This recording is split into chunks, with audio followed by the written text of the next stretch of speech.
Let's have a quick conversation about beauty and fashion podcasting. And I want to give you the law of success for beauty and fashion podcasters. So if you are in that niche or you would love to actually get into that niche, I want you to watch this show from beginning to the end, okay?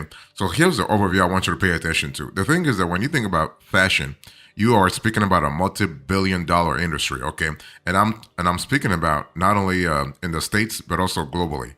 So fashion can be actually be affiliated with culture, can be affiliated with let's say trends, but also you have the geography also. So that's very important to think about it. So if you want to be a beauty and fashion podcaster, you got to think about geography, culture, and trends. Okay, that's really important.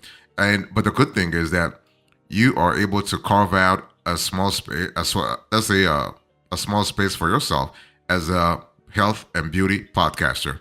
One thing I want to say here is that when it comes to health and beauty podcasting, you have trends that are really evolving real fast, and you got to really ask yourself, why are you podcasting in the first place? In other words, are you podcasting for your brain? Are you podcasting as an independent, let's say, host, like you're trying to really bring value to the fashion industry as a whole, or are you actually podcasting on behalf of clients? So you have this sort of the this is actually the trifecta that health and beauty podcasters have followed. Okay, or you just a rising influencer. You're trying to really carve out your niche within a very very competitive market. But one thing I want to say here is that when it comes to the law of success for beauty and fashion podcasting, the number one ingredient that you need to have is passion. You got to have passion. The number two ingredient is curiosity. And the number three ingredient is what I call empathy.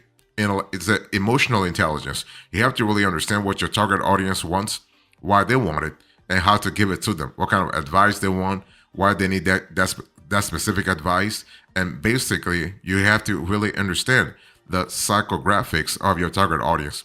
So if you want to be a health and beauty podcaster and you want to be successful, you have to really get in touch with the psychographics of your target audience. I'm speaking about their geography.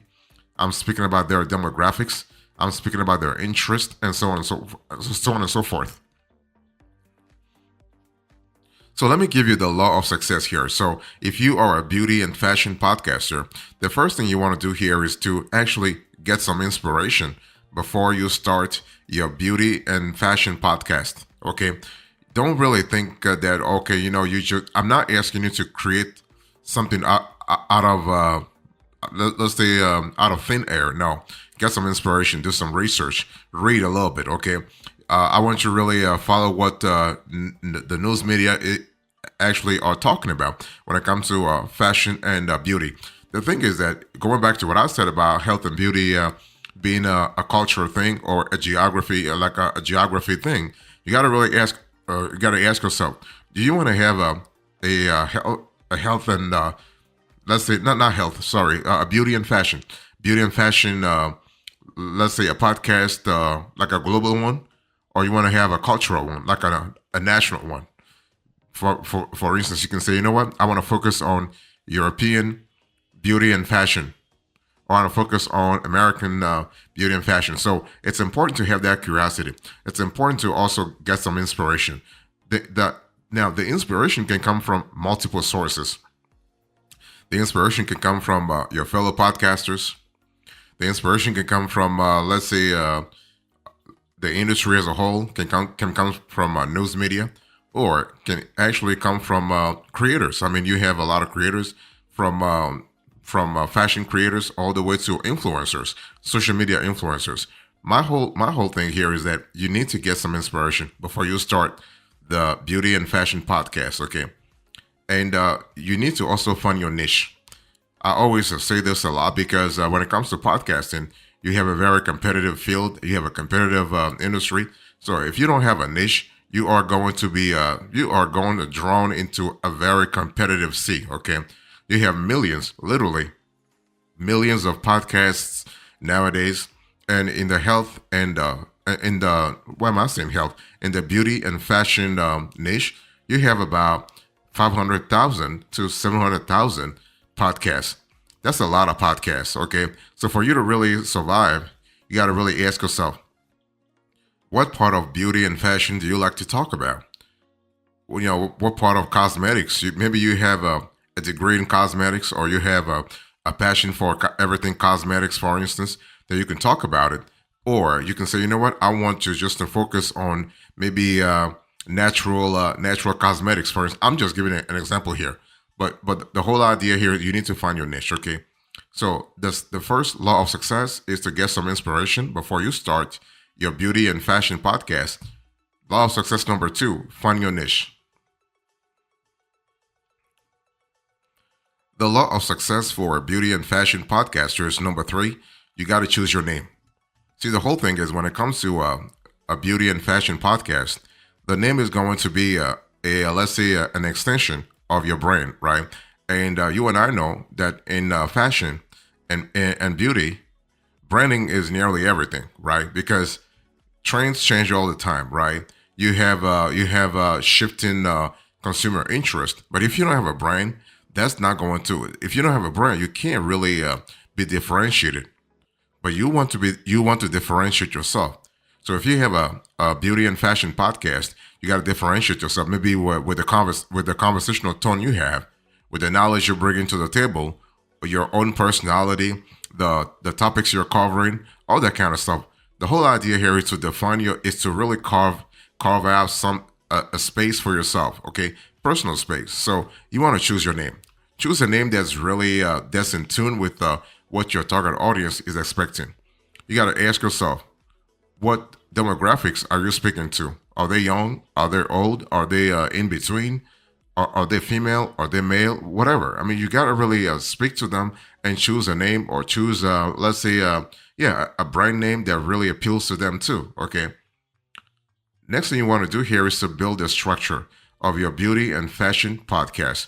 The whole thing here, the thing here is that when you are trying to be a successful beauty and fashion podcaster, you got to think about the format of the specific podcast you want to have. So, do you want to do this podcast by yourself, or do you want to invite the beauty and fashion experts? Do you want to invite cosmetics specialists? Do you want to invite, let's say, fashion pros? Do you want to invite industry luminaries? You got to really ask yourself: do you want to have a group conversation? Do you want to have a one-on-one, or just an interview style? Okay, you have to also think about the length of each episode. Okay, you can find podcasts out there with episodes of 2 hours, or 3 hours, or 4 hours, or 30 minutes. You got to also think about the frequency.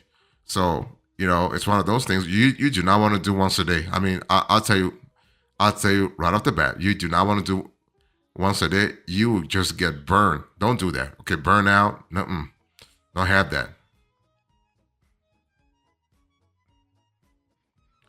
If you are trying to be a successful beauty and fashion podcaster, I think it's important for you to think about your voice.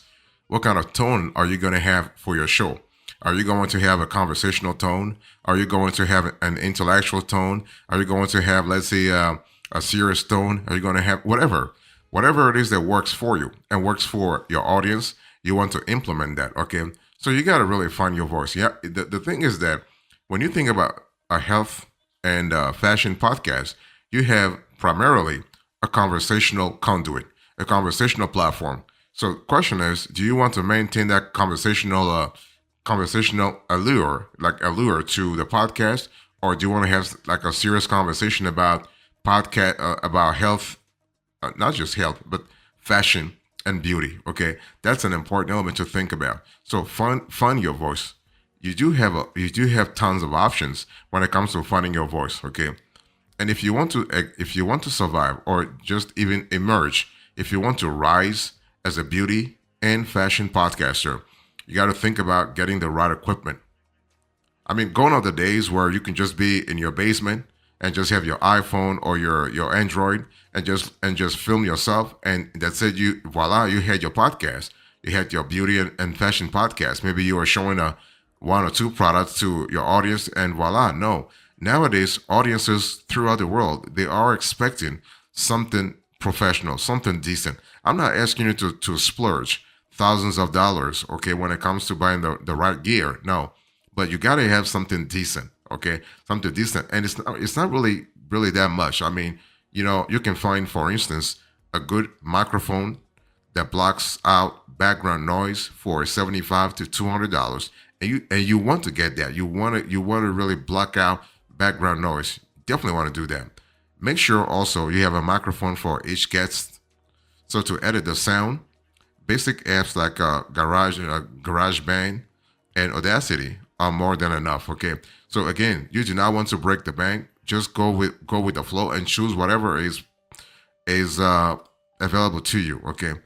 You don't need fancy equipment or even a professional studio to start a podcast about beauty and fashion.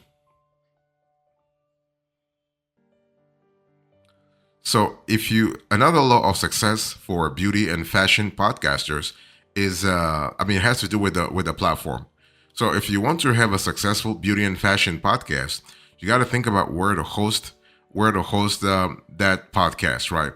Long story short, you do not want to really host this podcast on your own website.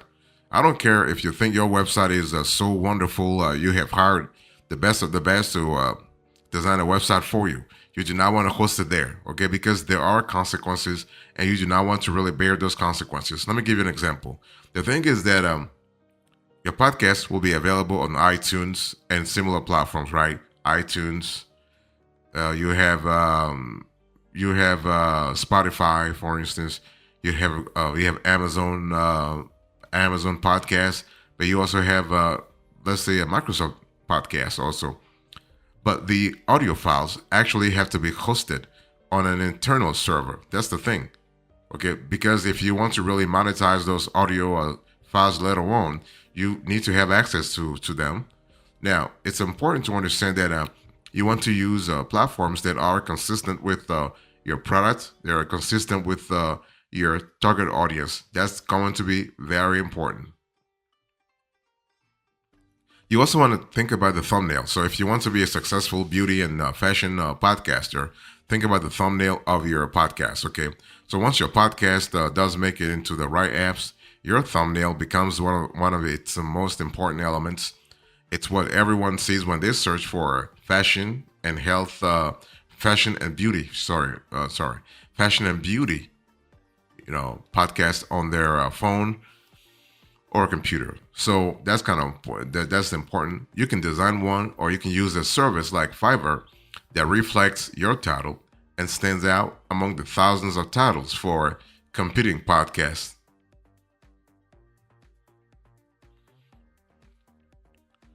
And also, you want to really be persistent. Okay, if you want to be a successful beauty and fashion podcaster, you got to be persistent. I mean, podcasting is not easy. This is not a sprint. This is a marathon, and this takes many, many, many weeks, if not years. Okay, to actually survive, not just exist, but survive. Okay, so your first episodes may not be great, and let me tell you now, don't even sweat it. In fact, you might not even want to publish them. I'm talking about the first episodes. It takes months and sometimes years to climb your way up the charts and get serious amounts of listeners. But once you do, the podcast tends to take off big time. Okay. So that's where the benefits of podcasting in the fashion and beauty industry and elsewhere really come into play. Think about it, because you begin to, let's say, build a loyal listener base that naturally wants to become your customers as well. Okay, so you actually build thought leadership alongside the peers and fashion experts that you have on as guests. So that's really fantastic. And of course, you build your content library over time as a natural as a natural promotional tool for your fashion business. And you also want to promote. So if you want to be a successful beauty and fashion podcaster, promotion cannot be your enemy. Promotion is going to be very important for you, especially at the very beginning. You won't easily be found on most podcasting platforms. Instead, you have to actually do your own legwork to push out new episodes. So leverage your digital channels, from social media to email marketing, to introduce your audience to the podcast. You might even want to try some digital ads to build initial momentum. It really depends on the budget you have. And of course, you should ask your audience to review your podcast. So, Apple and Google's rating systems for podcasts are the major rankings factors in climbing, actually, in really climbing actually all kinds of possibilities. Okay, so that's really good, especially from a scalability point of view. That's just fantastic. And one thing I want to say also is that overall podcasting is not easy, but if you start and if you keep doing what you're doing, if you keep improving every single day, at some point you are going to improve big time.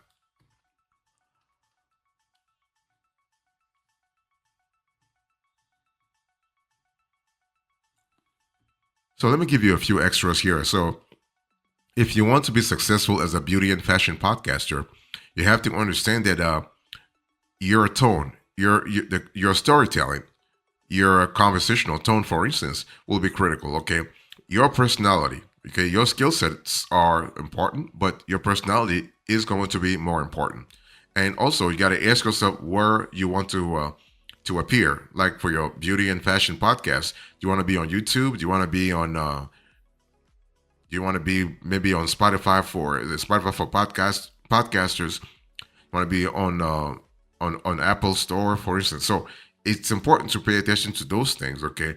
But the cool thing is you can really get started on YouTube real fast, and as a matter of fact, you can even make money, okay? If you have the right setup, you can make money on YouTube in a passive manner. So that's really fantastic. And what I want to say here is that you have the possibility to understand this could be this could be a very good strategy for you if you are a beauty and fashion podcaster to really think about where you would find yourself 5 years from now, 10 years from now. Okay, that's going to really like if you do a reverse if you reverse engineered that thought, you'll see what you need to do today to actually reach the kind of level you have. So that's really important. Remember that when it comes to beauty and fashion podcasting, you can actually have a niche and a sub niche, and I won't be surprised that basically you are going to like if you start in a very unique niche, you might have a sub niche too. Because if you're now able to go more granular on a specific niche, then you want to go for something else. So that's something to really think about this year as you are trying to build your audience, as you're trying to build yourself, as you're trying to build your team members.